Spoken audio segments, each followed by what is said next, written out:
هو سيستم، في تكنولوجي، وفي اي اي. هو اللي احنا بنتكلم عنه دلوقتي. السلام عليكم ورحمة الله وبركاته، ايه الاخبار؟ أنا معاكم من الأردن، ولكن شغلنا هو للسعودية أغلبه. ايه اللي انت متوقعه او البين اللي عندك اللي منتظر ان شاء الله يتحل؟ بصير موضوع الاستورج وموضوع الاستورج كلاود، يعني إشي خارج نطاق خبرتي، فقاعد بجتهد فيه. هون ممكن النقاط اللي عم بدور عليها. اوكي اوكي، تمام، منورنا. أكيد. أكيد بتعرف برضه موضوع السبيكس، التوصيف للكاميرا بمشاريعنا اللوكال تختلف عن المشاريع اللارج سكيل، حتى في توصيف الكاميرا بالسبيكس بالأمور اللي بتنطلب، فبرضه هاي نقطة ثانية يعني. اوكي، منورنا يا باشمهندس محمد. الله يسعدك يا هندسة. باشمهندس محمد شلتوت. السلام عليكم مهندس هيثم. اهلا وسهلا، ازيك يا ده باشمهندس؟ حضرتك بس. آه، تمام الحمد لله. الله يبارك فيكم بس. انا محمد شلتوت. بقالي 8 سنين. انا اتعرفت حضرتك قبل كده يا مهندس هيثم، اتشرفت بحضرتك قبل كده، كنت في كذا حاجه يعني، متابع حضرتك، متابع جيد لحضرتك يعني، بتشرف بحضرتك بالمعلومات القيمه يعني. انا اوكي. اشتغلت سنتين، او بدايه شغلي كان سنتين كونتراكتور في سياك في مطبعه البنك المركزي كلوكارنت. اوكي. وبعد كده مكتب سعودي موجود عندنا في مصر سنتين، وبعد كده اي سي جي 4 سنين دلوقتي. ديزاين للوكرنت كلها، لوكرنت سيستم يعني سيستي جي بقى، وحضرتك عارف يعني اي سي جي. كل اسم العجله اه. اللي عندنا كلها عندنا يعني. فانت عارف احنا اوكي. ككونسلتنت يعني بنحب نسمع من الكل، ما بنحبش نقول ده حلو ده وحش، بنسمع من الكل. اوكي كل طبعا. الفندور كله بنسمع من الناس، يعني بنقدر طبعا اي حاجه بنسمع. انا عن نفسي يعني بحب اضيف ليه من اي حد محترم، خصوصا لو كل يعني حد زي حضرتك كده كفاليبل محترمه جدا فاحب يعني حتى لو عندي حاجه احب اضيفها. في حاجات ممكن تتزود، في حاجات كانت بتتعمل ممكن تعمل بشكل احسن، ممكن توفر وقت احسن. زي ايه بقى؟ مش زي احنا مثلا عندنا بالنسبه للكاميرات، في ناس بتقدم لنا حاجات في كسولوشن كاميرات. موضوع الاي اي مثلا كان بيطلب مننا دلوقتي، موضوع مثلا في مدارس عندنا بنعملها ديزاين سواء في هنا او في السعوديه. هو عاوز يعمل مثلا عاوز كاميرتين في الفصل. طيب هو عاوز يعمل واحده للسيرفيرنس مثلا، واحده للستريمينج. طيب وعاوز من خلال بالاي اي فيتشر بقى ان هو ياخد الاتندنس بتاع اللي هيخش الفصل. فمثلا انا كاي اي، هل فعلا الفيتشر دي كده ممكن يقدر لو دخل عدد كبير؟ طيب الكاميرا دي هتثبت فين؟ ازاي هتثبت في نص الفصل ياخد الناس كلها وبعد كده يحسبها ككاونتنج كلهم؟ ولا هيعمل ايه؟ فالفيتشر مثلا في اي اي، زي ما حضرتك عارف احنا ككونسلتنت بنخرج حاجه جينيريك شويه، مش هينفع نبقى تailored لحد في القصه دي.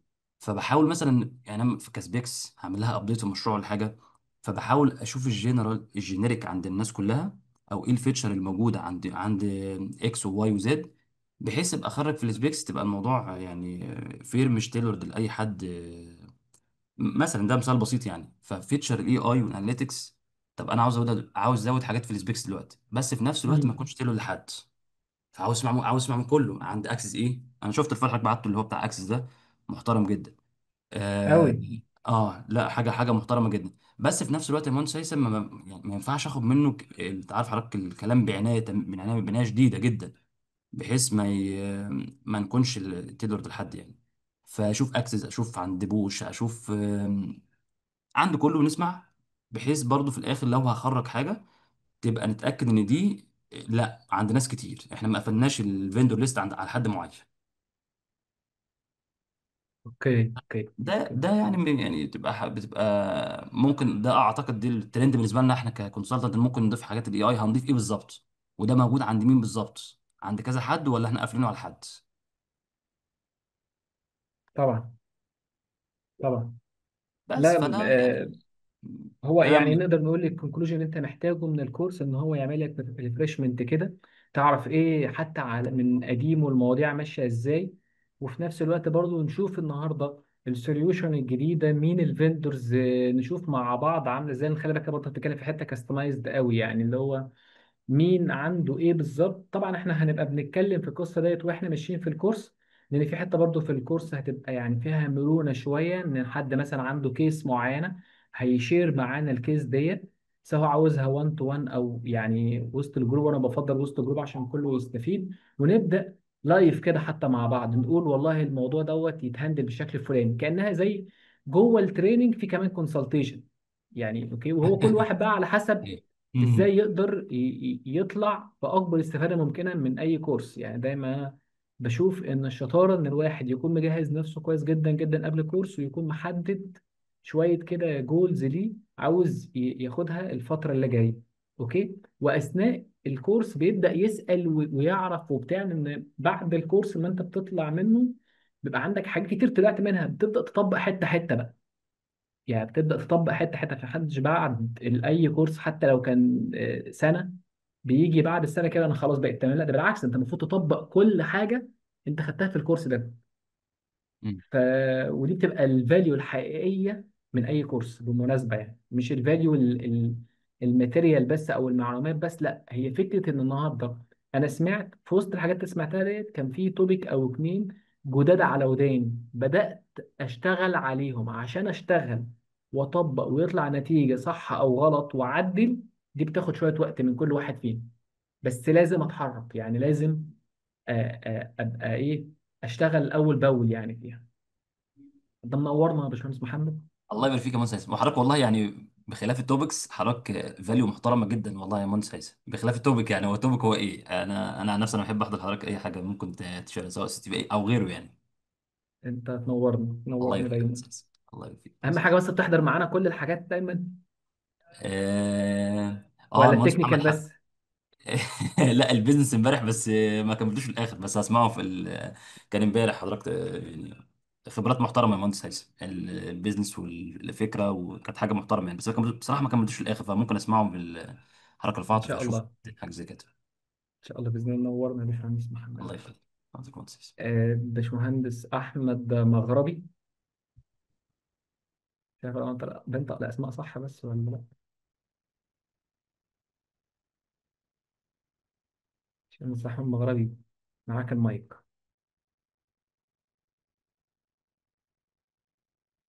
اه رجعنا باشمهندس احمد مغربي. باشمهندس وائل رشدي، ايه الاخبار؟ ازيك يا باشمهندس؟ ازيك يا هندسة عامل ايه؟ تمام الحمد لله، تمام الحمد لله. الحمد لله، الله يكرمك يا هندسة. بريف كده عنك وايه اللي انت محتاجه من الكورس. والله أنا يعني أنا شغال في الجامعة العربية المفتوحة. اه ازيك يا باشمهندس آه وائل؟ ف... ازيك يا هندسة. تمام الحمد لله. يعني استشاري ال اي سي تي كونسلتنت لكل مشاريع الجامعة الجديدة، في الجزء اللي يخص الانفراستراكشر كنتورك، سي سي تي في، اكسس كنترول، بابليك ادرس، واوديو فيجوال. اللي متوقعه من الكورس، يعني انا عندي شويه باك جراوند عن السي سي تي في، بس انا مينلي نتورك. يعني انا كنت بري سيلز نتورك واشتغلت تكنيكال نتورك سويتشنج ووايرلس. السي سي تي في لسه الموضوع يعني عندي شويه خلفيه بس مش قويه، يعني قلنا نشارك معاك ونستفيد بالخبرات يعني. منورنا يا باشمهندس وائل، طبعا هنتبادل الله الخبرات يكرمك. كلنا. الله يكرمك شمس.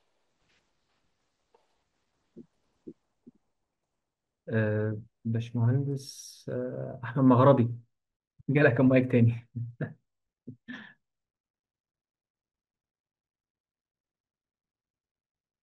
معانا باشمهندس احمد مغربي، باشمهندس ايوه. هيثم، اهلا وسهلا. ايه الاخبار؟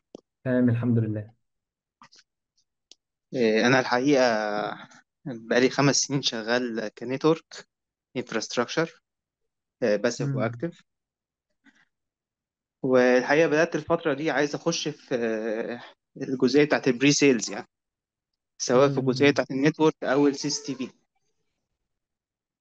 مم. لان انا في شغلي طبعا بحتك يعني التيم بتاع سي اس تي في كتير، بما انه خلاص بينتجريت مع تعالى النتورك. بقى، تعالى كورس بري سيلز نوفمبر اللي جاي. طبعا طبعا هبقى موجود حبيبي، بس اتفضل اه. فانا طبعا متوقع يعني ايه؟ حابب. مم. اتفضل اتفضل اتفضل. يعني انا متوقع ان شاء الله ان دي تبقى الستيب الاولى ان انا اقدر اخش في المجال ده كبري سيلز يعني. اوكي. اكتر حاجه محتاجها من كورس السيس تي في ايه؟ آه، انا الحقيقه انا عندي يعني هي باك جراوند خفيفه جدا عن سي اس تي في. يعني سواء يعني اوكي. الكاميرات ستورج الان في ار، بس كفكره ديزاين للسوليوشن انا الحقيقه محتاج يعني احتك بيها يعني. يعني حابب اوكي. اشوف كديزاين للسيستم ده بيبقى ماشي ازاي، إيه اللي مطلوب، الكالكوليشنز بس. اوكي. اوكي، منورنا. نورك. الباشمهندس طلال حبيبي. باشمهندس طلال يا جماعه عشره، وكان خد معانا كورس قبل كده بري سيلز، وراجل حبيبنا يعني. يا حبيبي مهندس هيثم، أهلا وسهلا، السلام حبيبي. عليكم. ايه الاخبار؟ عليكم والله السلام الحمد ورحمه الله لله، كيف وبركاته. حالك؟ إن شاء الله طيب. الحمد لله. الحمد لله. الحمد لله، اللهم لك الحمد. والله أنا شغال في جانب السيلز يعني، تعرف يا مهندس هيثم، حاب هم بقى قول أطور لهم، من هم بقى ناحية انا عارف التكن. كل حاجه عنك، انا عارف كل حاجه، قول لهم ما هم. يحتاج، إيه نعم. يعني سبحان الله يا جماعة، كان أول كورس لي معون بري سيلز جت بنتي ريما بنفس اليوم بنفس الساعة، بدينا كورس آه. طفل مولودة. ما شاء الله فعلا، دي حقيقه. إيه نعم. أنا أشتغل في مجال السيلز، لوكرانت سيستمز لي تقريبا 7 سنوات. حابة أطور نفسي في مجال التكنيكال، خاصة الديزاين السولوشن تبع سي تي في، الكالكوليشنز تبع الستورج، والفلتر سيلكشنز للكاميرات. تعرف الكاميرات مختلفة، بوش، أكسس، داوك، جنس. هذه الجزئيات اللي حابة يعني صراحة أتعلمها أكثر وأكثر. تمام تمام. منورنا. يعني نور نورك. آه. باشمهندس عبد الرحمن، معاك المايك يا باشمهندس عبد الرحمن.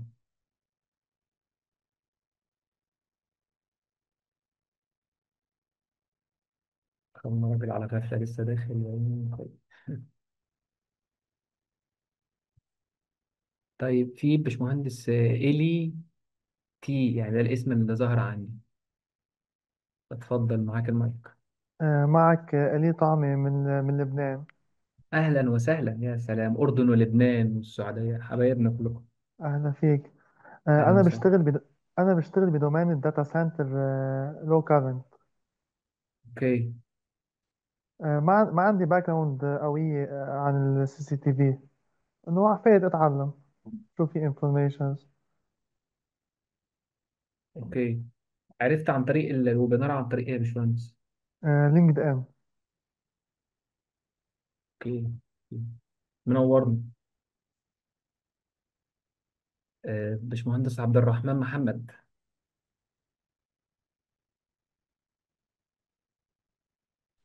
سمعنا يا باشمهندس عبد صح. الرحمن؟ انا كده سامعك وانا كان ده اتفضل. إيه الأخبار، عامل إيه؟ الحمد لله والله. انا عبد الرحمن محمد من مصر، وسيلز اكاونت مانجر في السعوديه.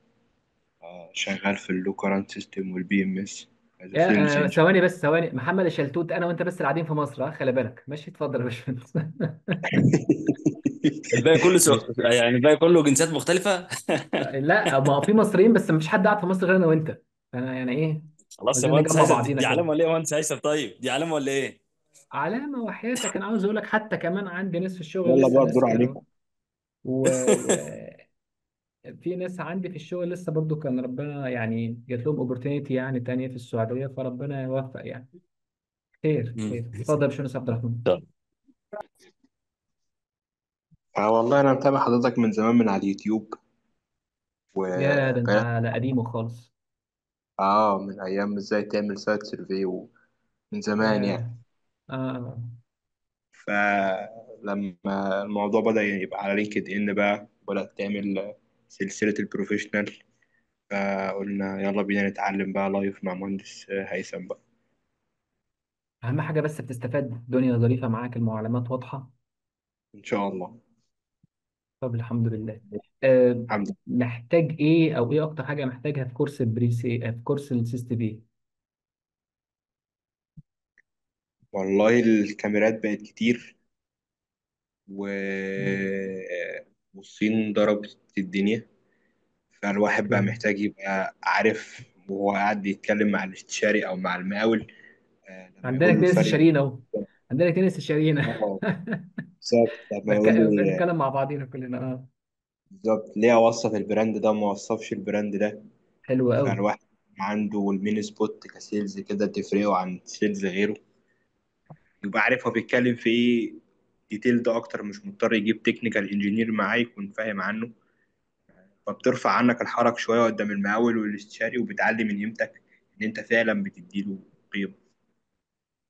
تديله فاليو. صح صح، حقيقي حقيقي كلامك كان هايل بصراحه. انت بالك قد ايه كده يا باشمهندس عبد الرحمن في السعوديه؟ انا بقالي في السعوديه 7 شهور. 7 شهور. خلي بالك انت بالذات هديك ديسكاونت عشان انت بتابعني من امين يوتيوب. لا يا هندسه، حبيبي هندسه. حبيبي حبيبي. منورنا. باشمهندس احمد علي، معاك المايك.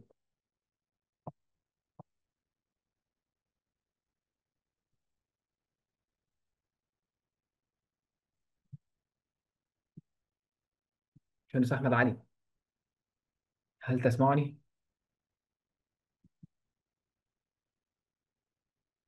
باشمهندس احمد علي. طيب عقبال ما يجي لنا باشمهندس احمد علي، خلينا نقول بسم الله الرحمن الرحيم كده. واول ما تبقى جاهز يا باشمهندس احمد، وقفني عشان ايه تعرف نفسك يعني، عشان الناس كلها تبقى عارفه بعضها.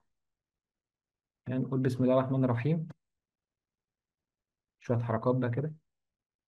طبعا انا الميشن بتاعتي دايما ان انا اترانسفورم البري سيلز انجينير ان هو يبقى زي بروفيت انجن. يعني ايه؟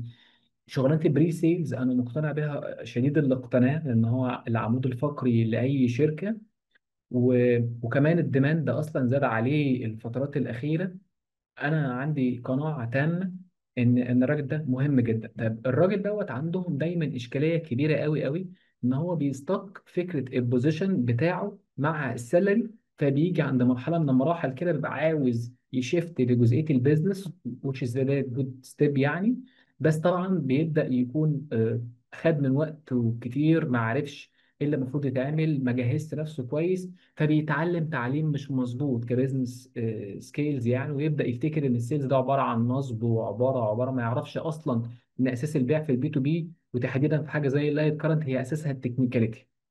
فانا بشوف ان الميشن بتاعتي ان شاء الله باذن الله على مدار الفترات اللي جايه بالفترات اللي فاتت، ازاي اخلي اي مهندس في الوطن العربي يشتغل مهنه البري سيلز ديت، احول تفكيره ان الشغلانه ديت تزود له الانكم بتاعه، كمان يبقى فيه زي اديشنال انكم يجي له منها. ده دوري اللي دايما هدفي، ودوري اللي بعمله دايما مع اي بري سيلز.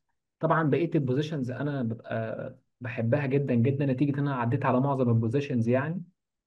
خلينا نعرفه بنفسي سريعا كده، الناس اللي ايه اول مره تكون اتقابلت معايا. انا الحمد لله من 2008 في الماركت المصري، عديت بخبرات كتيره بفضل ربنا كسايت وبري سيلز وسيلز وبزنس ديفلوبر. وبعد كده قعدت في جزئيه المانجمنت الحمد لله فتره كويسه جدا. ومن 2020 اسست شركتي، شركه بيست، شركه لايت كارنت انتجريشن. الشركه بتقدم تو تايب اوف سيرفيس. السيرفيس الاولانيه هي جزئيه اللايت كارنت از برودكت بقى، سبلاي اند ابلاي. عندنا 3 لاين اوف بزنس: لاين الاوديو فيجوال، الفيزيكال سكيورتي، داتا نتورك. كمان بنقدم سيرفيس تانية كونسلتيشن وبري سيلز اكتيفيتي بنقدمها للشركات اللي بيكونوا محتاجين السيرفيس ديت. تمام.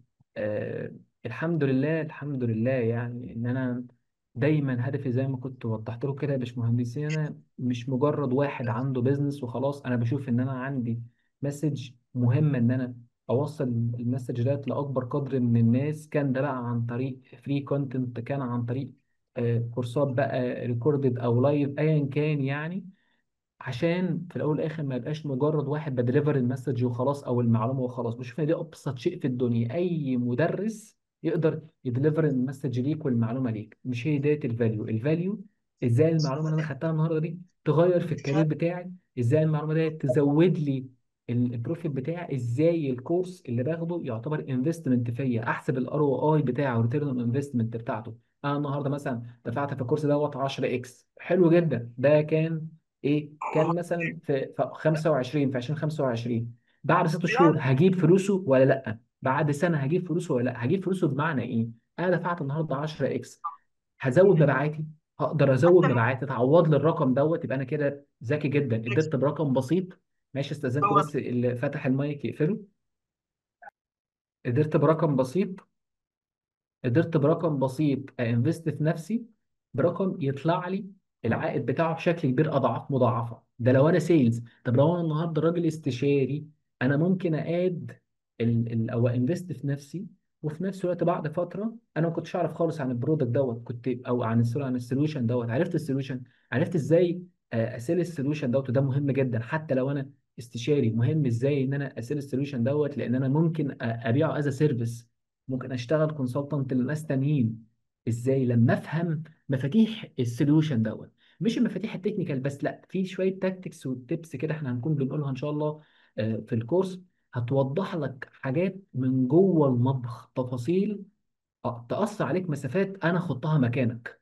انا مشيت خطوات ديت وجاي بقول لك اقصر طريق الطريق ده، لو سمحت جربه، وبعد ما تجربه هتلاقي اتشيفمنت رهيبه فظيعه. فبشوف ان النهارده اي كورس هو انفستمنت في نفسك. طيب العائد بتاعه بقى لازم دايما تحسبه، العائد بيترجم لفلوس، ممكن مش دلوقتي بس ممكن بعدين. الحمد لله قدرت اشتغل في اكتر من 300 تندرز وحاجات ميجا بروجكت اللي حصلت في مصر اخر 10 سنين، من اول الفتره الرئاسيه الحاليه يعني.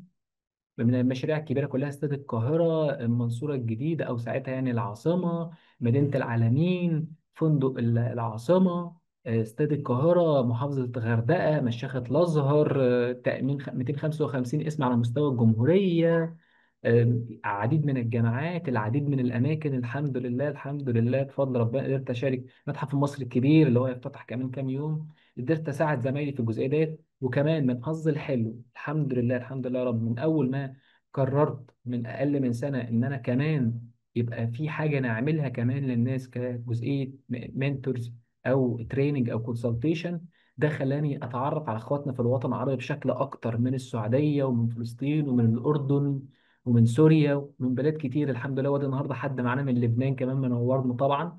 اكتر شيء بيسعدني حقيقي ان انا اشوف ثقافات مختلفة من حبايبنا اللي بيبقوا موجودين، ببقى بجد قد ايه ببقى مبسوط مهما كان عندي من تعب. بس دايما ببقى عاوز آه، اشوف الفاليو اللي الناس بتاخدها مني. الحمد لله الحمد لله يا رب. انا عاوز اقول لكم شيء جميل جدا حصل معانا في راوند من راوندات الكورس الخاص ببري سيلز. كان في مهندس من المهندسين الحمد لله ربنا وفقه، وكنا الحمد لله خطوة جيدة في طريقه ان هو دلوقتي شغال في اكبر فيندور على مستوى العالم في السيرفيليانس سيستم. الكورس بشهادته كان فرق معاه بشكل كبير. حد كمان من المهندسات في الراوند الأخيرة، حد من الفندورز بيتواصل معه، ولسه كانت بعتلي مسج قبل الكورس على طول، كانت عاوزة تاخد رأيي بس في الجوب اوفر، وهي الاكسبيرينس بتاعتها بسيطة بس هي مجتهدة وعرفت شوية تيبس وتريكس. عشان كده دايما بنقول التكنيكاليتي مهمة، بس اللي حوالين التكنيكاليتي بيغيب عن معظمنا. بس بصفة ان انا واحد خضت معارك كسبت وخسرت منها، فجاي بقول لك عشان تكسب اكتر اعمل لو سمحت واحد اتنين تلاته اربعه. مش مجرد كورس بتاخده وخلاص سلام سلام، لا، انا ببقى معاك بعد الكورس. الحمد لله انا زي ما بقول لكم الناس دول انا على تواصل معاهم وفور فري، فور فري بعد الكورس. يعني بشوف دي المسج بتاعتي، مش هاجي بقى مثلا بعد الكورس اقول لك لا خلاص باي باي انا مش عاوز اشوفك حتى لو انت خدت كورس معايا كان حاجه انتنسيف وحاجه مكثفه، لا طبعا. انت كونكشن مهم، او كونتاكت مهم من الكونكشنز بتاعتي، المهم ان انا احافظ عليها ان شاء الله. طيب الاجنده بتاعتنا طبعا احنا عندنا بقى حاجات كتير بقى، وهنقول يعني شويه انسايتس كده من الايه اجنده نشوقكم بقى. وهبقى في الاخر 5 دقائق كده او 10 دقائق ان شاء الله باذن الله، احنا مش هنطول يعني، احنا لو 10 مثلا بكتير ولا حاجه هنكون انا خلصت الجزء بتاعي ومعاكم بقى لو في اي استفسار يعني. احنا الاجنده بتاعتنا متشعبه جدا جدا، وفيها تفاصيل كتيره قوي بفضل ربنا الحمد لله يعني، وهتلاقوا فيها الليتست تكنولوجي بشكل ان شاء الله باذن الله يعجب الناس، لان احنا بنعمل دوت للناس. طبعا المديول الاولاني فيه انتروداكشن عن السيرفيلينس سيستم، اهم الكومبوننت اللي فيها الاستراكشر بتاع السيستم اخباره ايه، الكومبوننت ايه هي.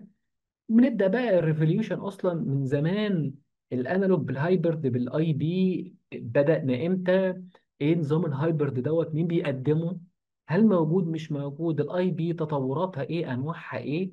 والمديول التالت طبعا انواع الكاميرات باشكالها المختلفه بقى، الفيكسد والدوم والبولوت والبي تي زي والسيرمال والفيش اي والاندور والاوت دور واللينس والريزوليوشن بيزكس. وبنبدا نتكلم كمان في ثواني. نبدا نتكلم كمان عن اكسبريشنز دايما بنسمعها في حياتنا اليوميه، موجوده دايما في الداتا شيت، ايه المين ستريم وايه السب ستريم، ايه الدبليو دي ار وايه اف بي اس، ايه الفيديو كومبريشن وايه المين ستريم والسب ستريم. طيب الريزولوشن ديت ايه الايمج سنسور، الكاميرا اصلا بتتكون من ايه، الحاجات دي.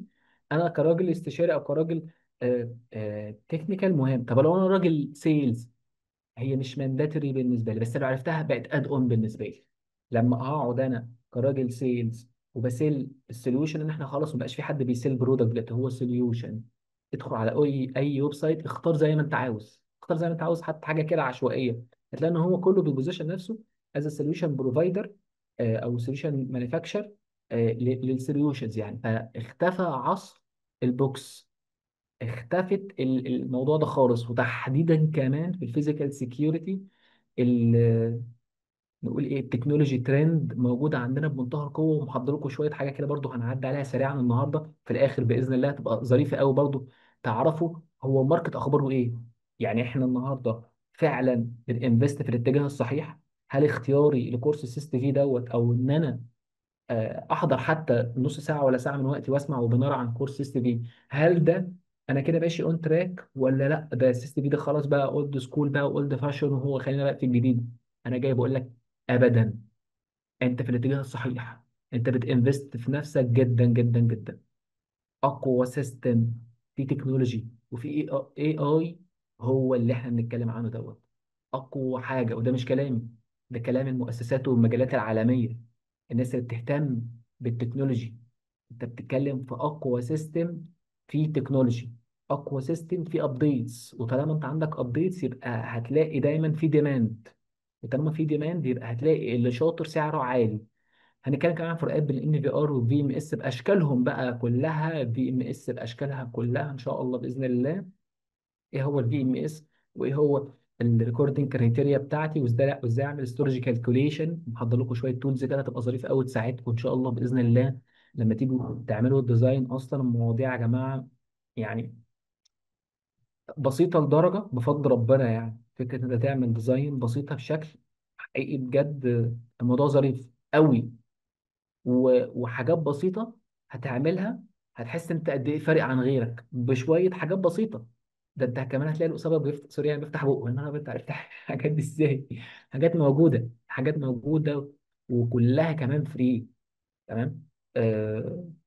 وبنتكلم كمان في السيستم في ديزاين، وهندخل كمان على جزئيه الكوماند كنترول سنتر ديزاين بقى، من اول الكاميرا لغايه الديسبلاي بتاعتي، كل الجيرني ديت اخبارها ايه بتفاصيلها ان شاء الله باذن الله، يعني هنعدي عليها وهنتكلم عليها. طيب الكورس دوت ان شاء الله ان شاء الله باذن الله، وانا واثق في كل حاجه بقولها هيوديك في حتت، بس مهم انت تبقى جاهز له. اللي هيجي ان شاء الله باذن الله وينورنا في الكورس، انا عاوزك قبل الكورس تكون محضر اسئله قد كده، مشاكل، استفسارات عادي جدا.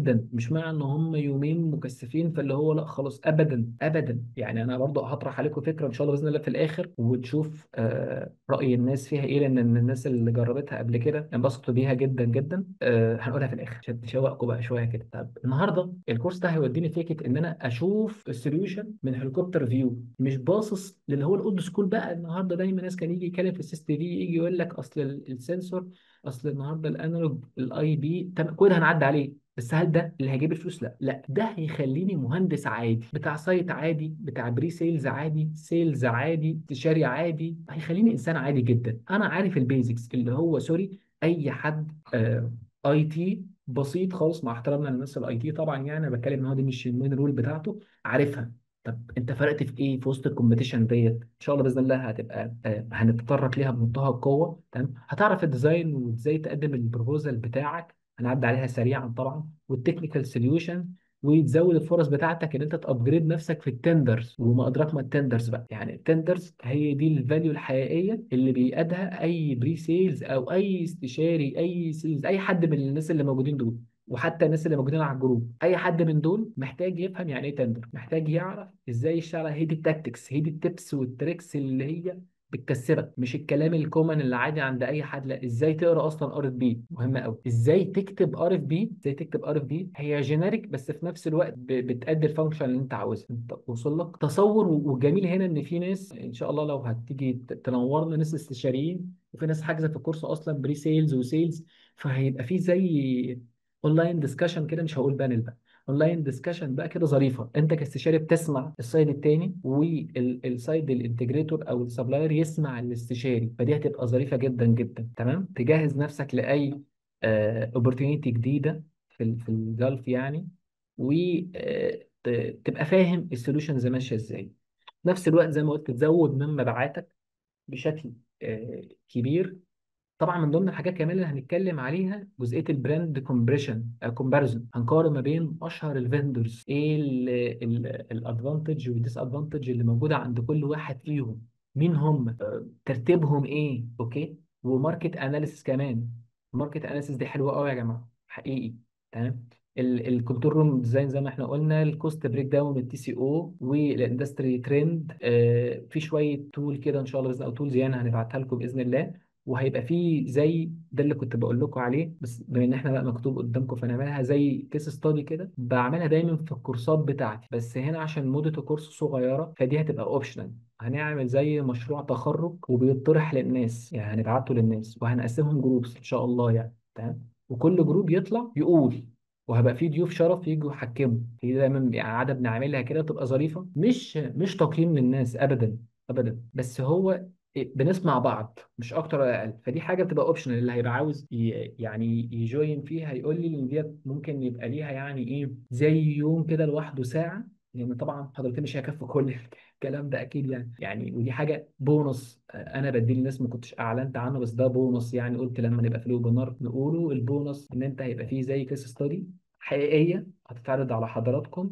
اللي حابب يجوين فيها وجاهز بيها هنتفق كلنا احنا كجروب، والله هيبقى يوم الفلاني لمده ساعه هنطلع اونلاين، وانا هيبقى معايا لجنه تحكيم كده، ناس ضيوف ظراف جدا وجمال جدا. كل جروب يطلع يبرزنت السوليوشن بتاعه، وكديزاين بقى كسوليوشن، يعني حاجات كتيره يعني انت هتستفاد وكمان كل الناس هتستفاد. طبعا ده جزء من السلايدز يعني. خليني نعدي عليها كده. طبعا بنتكلم في الاول بقى على الانالوج كاميرا بدات امتى، من زمان قوي، ده من الحرب العالميه الثانيه. تمام. الكومبوننت اصلا عامله ازاي، ايه التي في لاين دوت، ايه هو كانت الريزوليوشن، وبعد كده التكنولوجيا راحت لفين. الفيديو انكودر، مين بيقدم فيديو انكودر، حد عنده معلومه هل استخدم قبل كده واشتغل بفيديو انكودر ولا لا. فيديو انكودر هنتكلم عنه برضو لان هو استخدامه مش كتير. انا عاوز اقول لكم على حاجه، اوقات معلومات صغيره تعرفها تسبق بيها غيرك تقولها قدام كاستمر، تبقى سبب كبير جدا جدا ان انت تبقى تقدر تنجيج معاه بشكل كويس.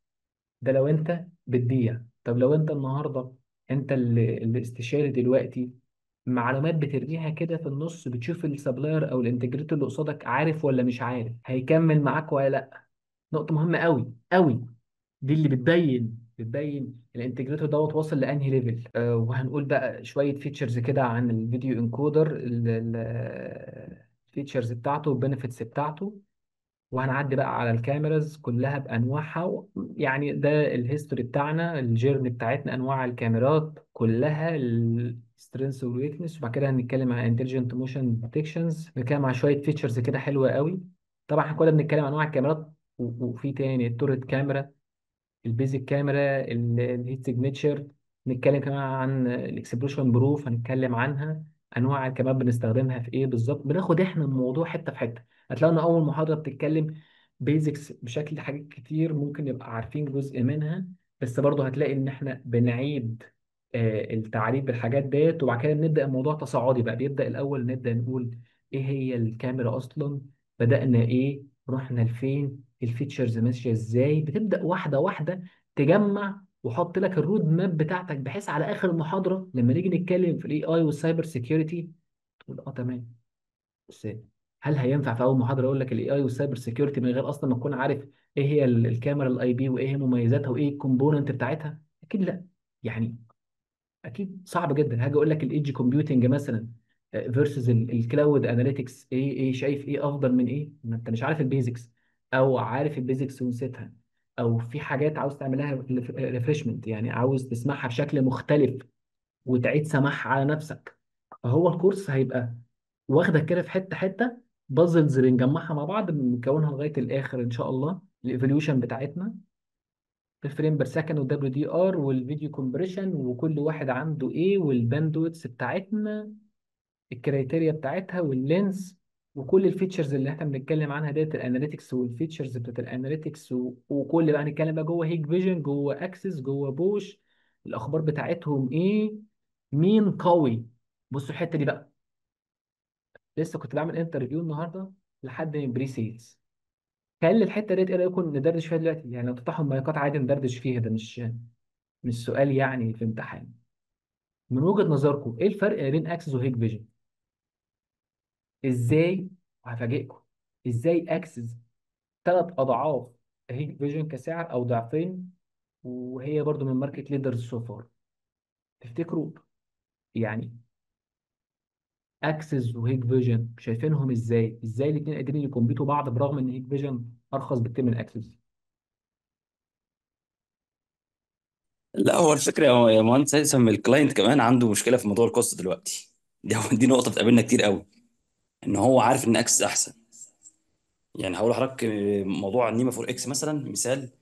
عندنا مشروع كان مينا، وقابلنا موضوع النيما 4 اكس عشان مم. الانتي كوروجن. هيك فيجن ما عندوش حاجه سيرتيفيكت بتقول ان هو عنده حاجه من سيرتيفايد من ان هو نيما 4 اكس الكلوجر بتاعه بتاع الكاميرا بتاعته. مم. اكسس تقريبا وبوش اللي قدموا لنا الحلين دول. رجع هو كهيك فيجن او غيره، يعني تواصل مع الكلاينت وقال له السعر وكده، وخلاص الكلاينت ككلاينت قبل بالحاجه الاقل، مع انه هو عارف ان هي مش سيرتيفايد نيما 4 اكس زي اكسس وبوش. فدي ضرب كل المقاييس الفنيه كلها. طيب هقول لك على يعني مفاجأة، المشروع ده هو كان حجمه قد ايه يا باشمهندس محمد؟ الحجم هو كان مينا في السعوديه، كان مينا في اوكي، نيوم. حلو. كان بنتكلم في لا كام كان كاميرا؟ في، كان الكاميرات ممكن تعدي 200 كاميرا. اه صغير. مم. طيب انا عاوز اقول لك كان على عدد مفاجأة. هو طبعا تحفه. كان طالب اناليتكس، يعني الكور بتاع الشغلانه هل كان اكسبلوشن بروف ولا الاناليتكس؟ لا، الكرة عنده كان نيما الكلوجر بتاعه عشان هو على البحر، نيوم على البحر، اه. فلازم تكون نيما 4 اكس مش قعد يقنعنا اللي هو الاي بي. انا لو جبت اي بي 66 يبقى انا كده، قلنا له لا، نيما 4 اكس دي كروجن، انما دي داست اه. ووتر. الاي بي داست ووتر بس دي مالهاش علاقه بدي. فقعد دخلنا، طب مم. انا عندي حاجه كافئه، ان احنا عاوزين حاجه سيرتيفيكت من عندك تقول ان الكلوجر بتاعك ده نيما 4 اكس واخد سيرتيفايد نيما 4 اكس. فده كان الاساس المين كان عنده. كان القصه دي. الحاجه التانيه كان الاناليتكس طبعا، لان هو كان عامل كذا نتورك يا مهندس هيثم. عنده السكيورتي مم. مقسمهم لثلاثه: عنده مم. الكاستم للجمارك، مم. وعنده للفنس تبع الاتش تي اس، وعنده الاوبريشن. يعني على العمود الواحد مم. ممكن يبقى عليه 3 كاميرات. مم. الثلاثه شايفين نفس الفيو، بس ده عامل كنترول 3 كنترول منفصلين ب3 كور سويتش منفصلين من ريدندنسي، فاصلهم تماما. غير طبعا شبكه الواي فاي الموجوده بره في المينا، فاصلها على كور سويتش لوحدها كمان تاني. يعني عامل تقريبا 4 شبكات كده، كان 4 شبكات. فكان مم. اهم حاجه عنده الكلوجر الاول عشان خاطر الرطوبه ما اتاكلش الاستانلس. يعني في ناس برضو قدموا لنا ستانلس 315 برضو مع الوقت. مم. جربناه في مشروع مينا بورسعيد. ك مش فاكر صراحه مين الفندور اللي كان جابه، برضو هل اتاكل هو؟ برضو. مش متذكر صراحه، يعني مش متذكر اسماء. مم. قعد برضو انا عندي الاستانلس معالج ب 315، ده معالج، ده ما تقلقش مش عارف ايه. برضو ما وصلناش لحاجه برضو. ومعانا مم. كان مشروع كمان تاني، كان مع قناه السويس نفس الكلام برضو. مم. مع الهيئة الركات ذات اللي نفسها؟ نعم. مع الهيئة صح؟ اه، كنا مع اه. لا، احنا كنا مع هاتشي، كنديه تقريبا كان اسمها هاتشي، مش فاكر كان اسمها ايه. اه. اه اوكي. الاوبريت هاتش، كنا جايين من تحت هاتش، مش مع الهيئه نفسها، كنا جايين من تحت هاتش ككونسلتنت اي سي تي واي ال في. بس فانا يعني ملاحظ ان موضوع الفلوس ده بقى مشكله خطيره بعيد عن التكنيكال. ساعات بقينا نخش في قصه فاينانشال اكتر، ما اقول لك طب صعد لي دي بصعد لي دي، بعيد عن بقى قصه تكنيكال اكتر شويه كمان. اه طبعا ده مهم كتكنيكال وكل حاجه، بس في الاخر ككلاينت في الاخر انا اللي بيخش بيقنعني اللي انا هوفر لك كذا، مع استغلال ان الكلاينت مش اوير قوي باللي هيحصل. طب كذا، طب وقت ما تحصل فيها مشكله، طب انا النهارده هدفع اكسس مثلا الكاميرا مثلا ب 4000 دولار ولا غيره، انا طب الانفستمنت بتاعتي على اللونج تيرم، لا انا دلوقتي هدفع كام؟ انا مش عاوز لسه اما يجي ما تحصل مشكله بشوف اعالجها ازاي، انا دلوقتي هدفع كام؟ فدي في كذا مشروع كان فيصلي في الحته دي في التكنيكال، يعني احنا استقينا فيها جامد. وفي الاخر هو جه من ورانا وكلم الكلاينت وظبط معاه ومشى اموره، بس بعيد عننا كاي سي جي، يعني ككونسلتنت مشى اموره بعيد عننا احنا. طبعا. طيب أه. اتفضل. لا لا خلاص اتفضل اتفضل، بس دي كانت نقطه، بس كان كونسيرن عندنا طيب يعني خطير قوي في بالنسبه للحته دي خالص، بيبعدنا عن التكنيكال خالص. خلي بالك، انا واحد عايش يعني في العركه يوم بيوم، فانا طبعا كلامك حقيقي جدا جدا. بس انا بيبقى ليا وجهه نظر تانية شويه ايه. تعرف يقول لك تعالى نتكلم بقى كفنيين، طبعا كفنيين، بس احنا بنتكلم برضو عندنا البيزنس سكيلز يعني. النهارده لازم اصلا نشوف الصوره الكبيره بتقول ايه، ان الكاميرات في وسط البريك داون بتاع السوليوشن بتمثل من 22 ل 25 26% من توتال السوليوشن كبريك داون. الاستورج هي الرقم الاكبر، الاستورج هو الرقم الاكبر. فعشان كده سالتك يا باشمهندس محمد النهارده عدد الكاميرات قد ايه، لان كلما زادت الكاميرات كلما قل سعر اكسس.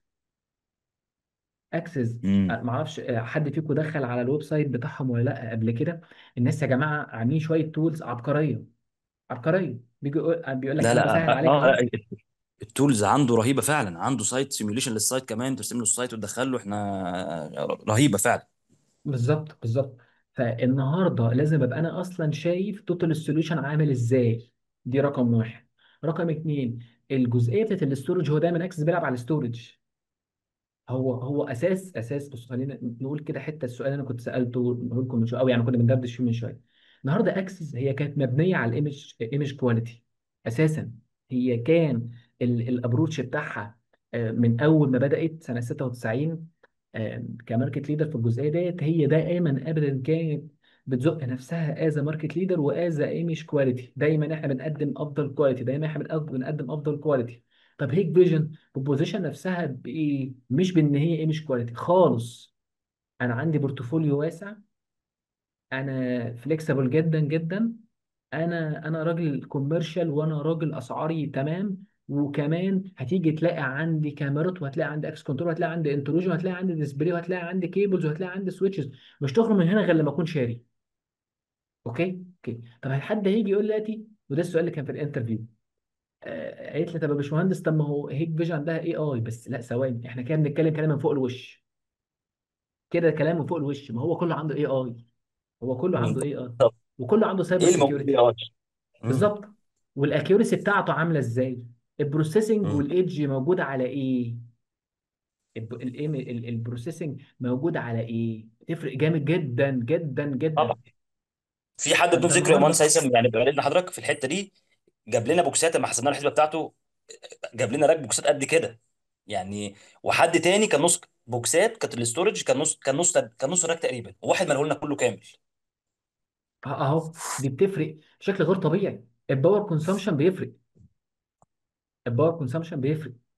يعني عشان كده لما نيجي نتكلم في السوليوشنز، او لما نيجي نتكلم في التكنولوجي، هنيجي نتفاجئ يا نهار ابيض، ده اكسس دي احنا ممكن نكمبيت بيها يا جماعه، بس محتاجه هي دايما اكسس بتارجت يا جماعه نيش ماركت. هي عارفه تبوزيشن نفسها فين. فرجوعا للجزئيه بتاعتك، هل العملاء بتهتم بجزئيه البرايسنج؟ حقه جدا. طالما اللي قدامه ما قدرش يقنعه تكنيكالي تمام، وفي نفس الوقت ممكن تكون انت حاولت تقنعه تكنيكالي تمام، وهو عنده رغبه بشكل معين، خلاص اوكي. يعني ما انت ممكن تكون عملت الهوم ورك بتاعك كله، واديت له الريبورت بتاعك والتكنيكال ريبورت، ووضحت له ان قد ايه اكسس هتوفر له، هو ستيل برضه عنده وجهه نظر. خلاص، ده كيس مش هينفع نقارن عليها. بس احنا بنتكلم عن افريج الناس، عموم الناس بتشوف الموضوع ازاي. انا ازعم لو حد عاقل جاي يدفع فلوسه، شاف تكنيكاليتي حقيقيه وشاف ارقام، شاف الار او اي بتاع السوليوشن كارقام، وهو راجل ديسيجن ميكر حقيقي، هيبقى قرار مختلف.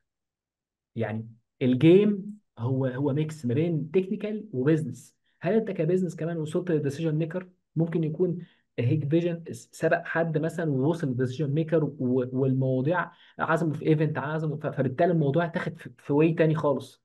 انتوا فاهمين قصدي؟ انت فهمت قصدي؟ مهم. ده بيحصل طبيعي. بس هل انا المفروض كراجل بقى بقدم سوليوشن وعاوز من السوليوشن دوت ازود مرتبي، ازود سعري ككونسلتيشن، ادي السيرفيس ديت ايا كان، هل انا اقف كده مكتوف الايدي زي ما بيتقال؟ لا طبعا.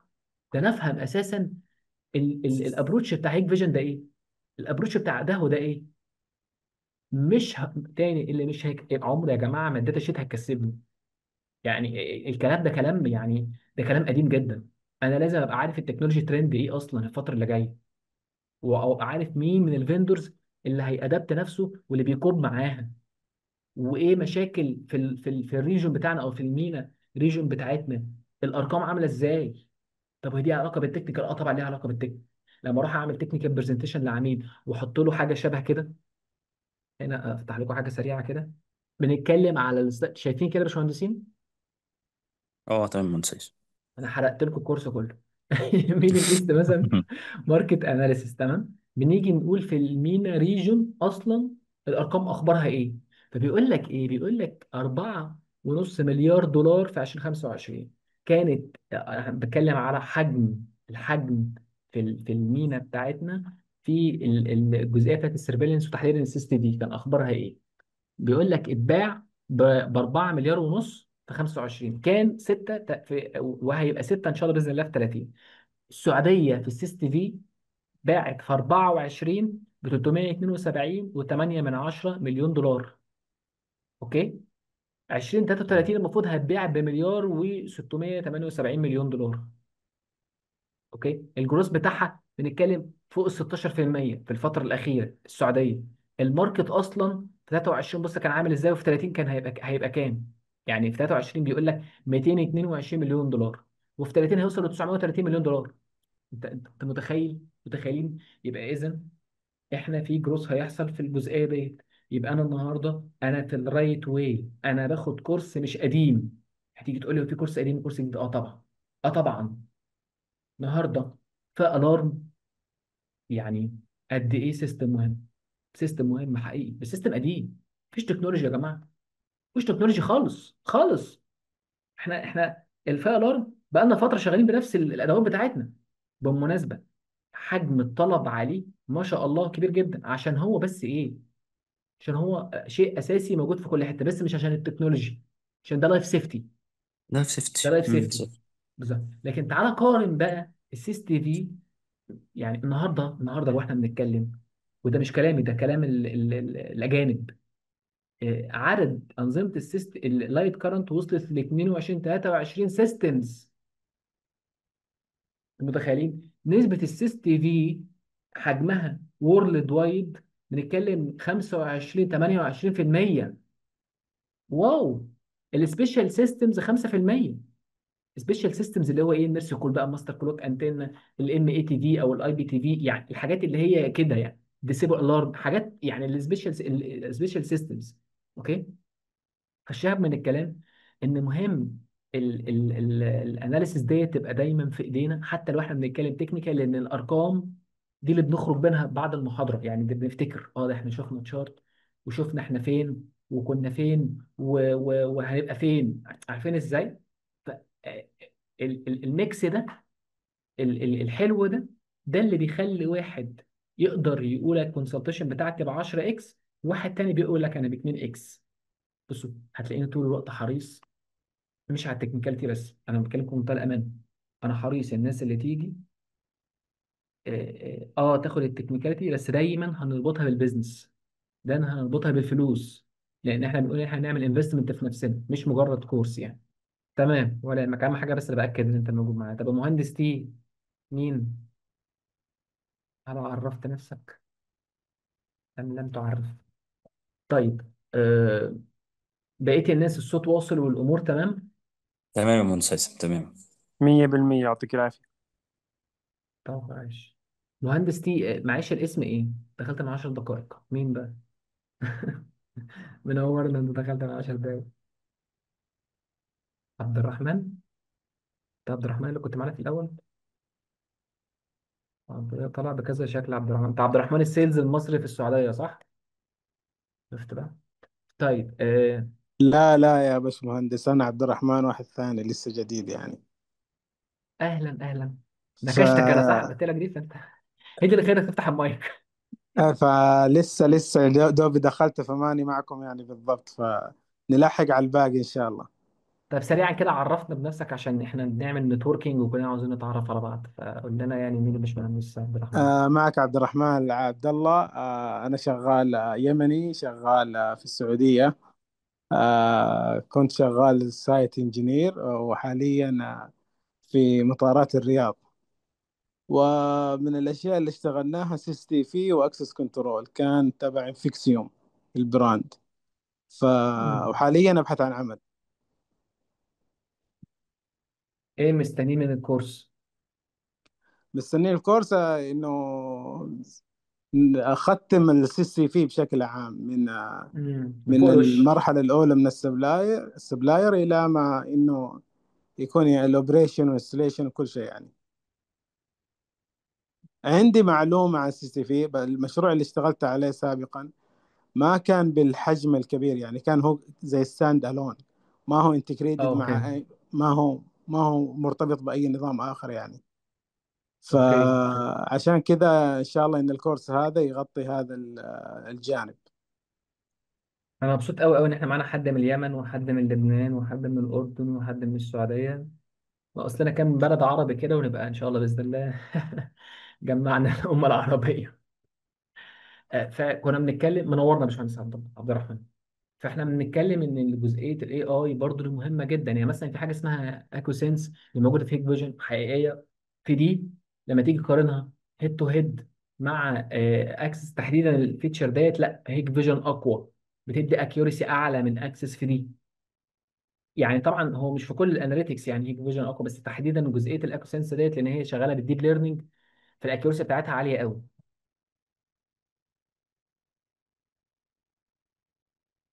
وبقيه بقى الفيتشر طبعا مش عاوز اصدعكم وناخد من وقتكم كتير عشان الساعه 10 و5. وبقيه الاناليتكس والكالكوليشن بقى والسوليوشن والمين كومبوننت بتاعتنا والكوماند كنترول سنتر دي ليها بقى طبعا سلايدز لوحدها. وبنتكلم عن يوني كاست والمالتي كاست والفيتشرز شويه ايه اناليسيس كده ظريفه بنتكلم فيها. برضو بنقول البري سيلز يعمل ايه. طبعا الكلام ده يسري على البري سيلز او الاوبريشن، يعني السيلز يبقى ليه الكلام مختلف شويه، بس برضو في مجالنا اللي بيبيع هو اللي عنده تكنيكال باك جراوند جيده. مش شرط تبقى سوبر بس جيده، وكل ما زودت فيها ويا سلام لو انت عندك بزنس سكيلز وكونكشنز. بس طبعا ده الكمال لله، بس يعني بنحاول يعني على قد ما نقدر كل واحد فينا ان هو يتمكن من ادوات اكتر واكتر واحنا ماشيين. هتلاقوا دايما ببقى انا حريص اسمع الناس. باشمهندس محمد شلتوت يعني ما شاء الله في ساعه اضاف اضافه حلوه جدا. انا متاكد بقيه المهندسين عندهم سيناريوز وعندهم حاجات عمليه، لان مفيش حد النهارده ما عداش عليه سيست في. بس بانهي شكل بقى وانهي طريقه؟ اوكي. هي دي القصه. بانهي شكل وبانهي طريقه، هي ديت الحدوته بتاعتنا. انا برضه عاوز ايه اوريكم حاجه برضه واحنا مع بعضينا كده. هنا الهيستوري بتاعت الفيديو كومبريشن، ومهم قوي قوي تبقى فاهمها دي. وكل واحد بيقدم ايه، والستورج كالكوليشن والار او اي، وهنتكلم كمان عن التي سي او اخبارها ايه. الفروقات ما بين كل فيديو كومبريشن وكل بروفايل. الفروقات بقى ما بين بقى بصوا الفيندرز دول. بصوا الحلويات. اكسس، هانوا، هيك فيجن، يوني فيو. تمام. كل واحد عنده ايه السترينث والويكنس بوينت بتاعته، ايه الاخبار. ودي مهمه قوي قوي قوي. بصوا حاجات يعني ازعم يعني خدت مجهود كبير جدا جدا بفضل ربنا يعني. وليها ريفرنس، يعني مش كلام كده بيتقالوا، لا ليها ريفرنس الحاجات ديت كلها. لان ات ذا اند احنا بنتكلم في علم، العلم ده احنا جايبينه من بره لجوه. ف مهم قوي الحاجات ديت. الفيتشرز بتاعت كل حاجه، السوليوشنز كمان بنتكلم ليه ان ممكن النهارده في اكسس استغنى عن السيرفرز دي، احنا بنتكلم عنها يعني ان شاء الله باذن الله مع الكوماند كنترول سنتر. اجيب لكم حاجه كده من الكوماند كنترول سنتر.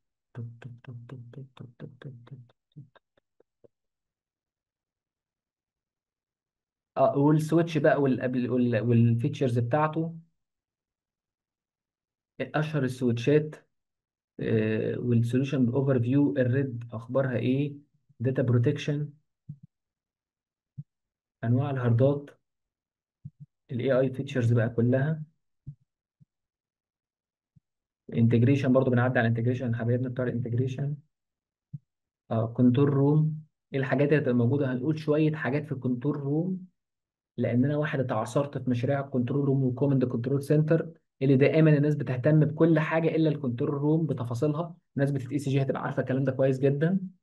ايه اللي جوه الكنترول روم، الكونكتيفيتي بتاعتي عامله ازاي، انا ممكن اعمل توتال سوليوشن هايل.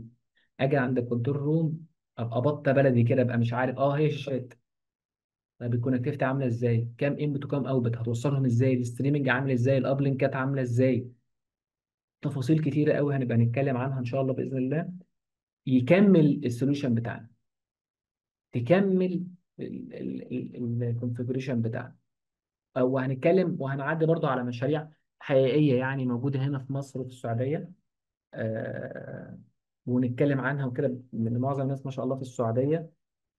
ده كده اهم حاجات ان شاء الله ان شاء الله هنتناولها في اليومين الجمعه الجايه والسبت الجايين.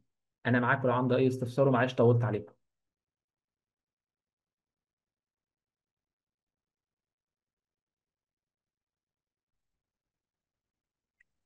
يعطيك الف عافيه يا هندسه. اتفضل لو عندك اي استفسار. إيه، في اللي هو هاي المقارنه بين ان شاء الله بحكي اسمهم صح، جينيتك ومايلستون ومش عارف شو، هاي بالظبط الامور جي فورد. اه بنتطرق لها هاي بالكورس. اكيد ده شيء اساسي بالنسبه لنا. مهم. تمام. بس كده وده السؤال. بس كده. حبيبي، منورني. الله يسعدك. معاكم يا باشمهندسين، اسالوا في اي حاجه انت عاوزها. طيب حكيت حضرتك الجمعة والسبت الجايين، شو المواعيد راح تكون، التفاصيل من كذا إلى سبعة آخره؟ ل10 ان شاء الله. يعني يومين من 7 ل10. اه بالظبط بالليل. تمام. نسهر مع بعضينا بقى كده ايه، كوبايه الشاي بتاعتك، أيوه. ونيجي نركز مع بعضينا. التفاعل اهم حاجه. على قد ما نقدر بقى مايكاتنا جاهزه، كاميراتنا جاهزه تمام، عشان الراجل اللي عمال بيشرح دوت افضل اهريه اسئله، هري اسئله عادي. انا لو لقيت ان الاسئله اتكررت وهتبدا تعمل مشاكل لبقيه الناس، انا هتلاقيني كده بصنعه لطافه وقفت المواضيع وبتاع وخدت اسئلتك في الاخر عادي جدا معاكم حتى.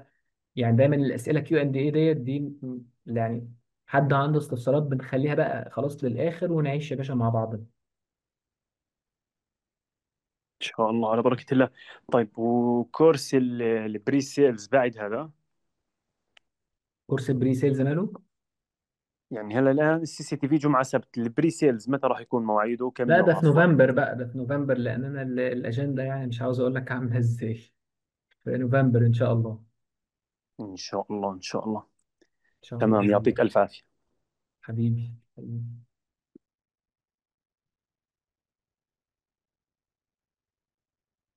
حد عنده اي استفسار تاني انا معاكم.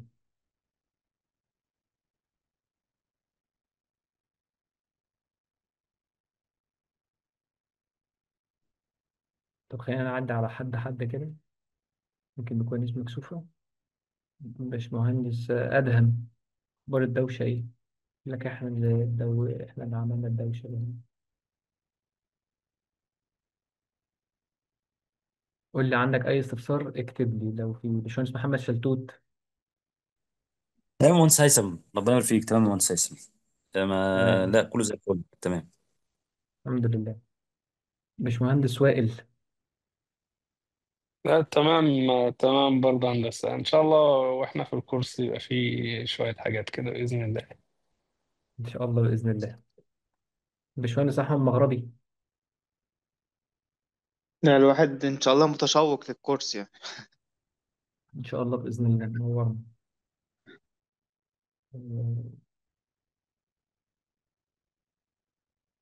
باشمهندس طلال. أنا مهندس هيثم، لا واضح إن شاء الله كل شيء واضح. باشمهندس إيلي. كل شيء واضح، ما عندي شيء أنا. تمام تمام تمام، عندك أي استفسار ولا أي حاجة؟ لا لا، ما عندي شيء. باشمهندس عبد الرحمن من اليمن. حبايبنا بتوع اليمن دول والله. لا إن شاء الله الأمور طيبة، إن شاء الله كل شيء تمام. إن شاء الله بإذن الله. آه الكورس أجندة إن شاء الله بإذن الله. هتتباع تاني على الجروب إن شاء الله بإذن الله. باقي أماكن بسيطة ديت المتاحة حاليا، عشان ما بحبش الكورس يبقى فيه عدد كبير قوي من الناس، عشان زي ما انت شفتوا كده تلاقينا ايه رحنا في الكلام. يعني بنسحب في الوقت والناس بتتشتت، فكل ما كان العدد في الملموم، وده الهدف، المسج توصل اسرع ان شاء الله باذن الله. كورس اجنده هتبعت لكم على جروب الواتساب. انا مبسوط ان انا قعدنا مع بعض الساعه ديت حقيقي. مبسوط باخواتنا المصريين اللي في السعوديه والسعوديين والسوريين، لا مش السوريين النهارده، هيجوا المره الجايه. واليمنيين واللبنانيين والاردنيين. ومبسوط بكم جدا. اشوفكم على خير ان شاء الله باذن الله. والسلام عليكم ورحمه الله وبركاته.